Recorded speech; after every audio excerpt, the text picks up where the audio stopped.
নমস্কার বন্ধুরা, শান্তনা অফিসিয়াল চ্যানেলে তোমাদের স্বাগত জানিয়ে আরও একটি ভিডিও নিয়ে চলে এলাম। তবে আজকে কোনো ব্লগ ভিডিও নয়, আজকে এনেছি একটা রেসিপি নিয়ে।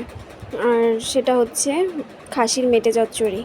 আমি ফার্স্ট টাইম ট্রাই করছি, তো ভাবলাম তোমাদের সঙ্গে শেয়ার করি। যদি কিছু ভুল হয়ে থাকে তো তোমরা প্লিজ আমায় কমেন্টে বলো। আর তোমরাও কি এভাবেই করো না কীভাবে করো সেটাও আমাকে জানিও। তো দেখতেই পেলে প্রথমে আমি পেঁয়াজ কুচি করে নিয়েছি, রসুন, আদা, কাঁচা লঙ্কা সব নিয়ে নিয়েছি। এদিকে মেটেটাও আমার ছোটো ছোটো করে কেটে নেওয়া হয়ে গেছে। তো তারপর তেলে আমি ফোড়ন দিয়ে দিলাম। ফোড়নে শুকনো লঙ্কা, তেজপাতা, গোটা জিরে আর গোটা গরম মশলা সব এগুলো ফোড়ন দিয়ে ভালোভাবে নাড়াচাড়া করে নিলাম। আর ওইদিকে আমি মিক্সচারে মশলাগুলো দিয়ে দিয়েছি, মশলা করে নেব। আর এদিকে পেঁয়াজ কুচিগুলো এখন আমি তেলে দিয়ে ভালোভাবে লাল লাল করে ভেজে নেব। তো এইদিকে দেখতেই পাচ্ছ যে আমি তেলের মধ্যে পেঁয়াজ কুচি দিয়ে দিয়েছি, আর এইদিকে আমি মশলাটাও করে নেব। তো চলো, মশলাটা করা হয়ে গেছে। এবার আমি এখানে কিছু মশলা অ্যাড করব। তো এটা আমি প্রথমে প্লেটে নিয়ে নিলাম, তারপর দিয়ে দিচ্ছি হলুদ গুঁড়ো, লবণ গুঁড়ো আর একটু কালার হওয়ার জন্য কাশ্মীরি লঙ্কার গুঁড়ো নিয়ে নিচ্ছি। তো এখন পেঁয়াজটা ভাজা হয়ে গেছে, এখন আমি মশলাগুলো দিয়ে দিচ্ছি। এখন এটাকে আমি ভালোভাবে কষাবো। এখন মশলাটাকে আমি ঢেকে ঢেকে কষাবো, যতক্ষণ না মশলা থেকে কাঁচা গন্ধটা যাচ্ছে ততক্ষণ কষাতে থাকবো।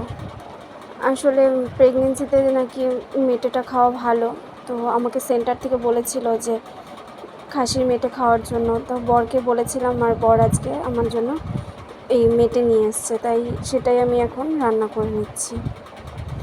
দেখো, এর সঙ্গে আমি একটু জল মিক্স করেছিলাম, তো জল দিয়ে দিয়ে মশলাটাকে ভালোভাবে কষিয়ে নিচ্ছি। মশলা থেকেও তেল ছেড়ে দিচ্ছে, এখন মশলাটাকে ভালোভাবে ভাজা ভাজা করে নেব। এদিকে মশলাটা প্রায় ভাজা ভাজা হয়ে গেছে, এতে এখন আমি মেটেটা অ্যাড করব। তো এই দেখো, মশলার সঙ্গে আমি মেটেটা দিয়ে দিলাম। এখন এটাকে একটু সামান্য জল দিয়ে দিয়ে ভালোভাবে কষাতে থাকবো।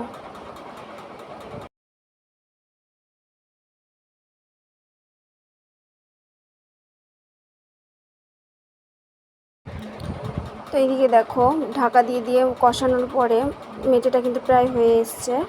এখন আমি এতে মিট মশলা আর গরম মশলার গুঁড়ো দিয়ে এটাকে ভালোভাবে নাড়াচাড়া করে নামিয়ে নেব। তো মিট মশলা দিয়ে দিচ্ছি, এরপর এটাকে মেশানোর পরে দিয়ে দেব গরম মশলা। তোমাদের যদি এটা একটুও ভালো লেগে থাকে তাহলে অবশ্যই একটু লাইক করো আর কমেন্ট করো। আর যদি ভালো না লাগে তবুও আমাকে কমেন্ট করো। তোমরাও কি এভাবেই খাও না কীভাবে খাও আমাকে অবশ্যই জানিও। তো এদিকে আমার মেটে চচ্চড়ি কমপ্লিট। তো কেমন হয়েছে তোমরা প্লিজ কমেন্ট করে আমাকে বলো। আজকের মতো টাটা।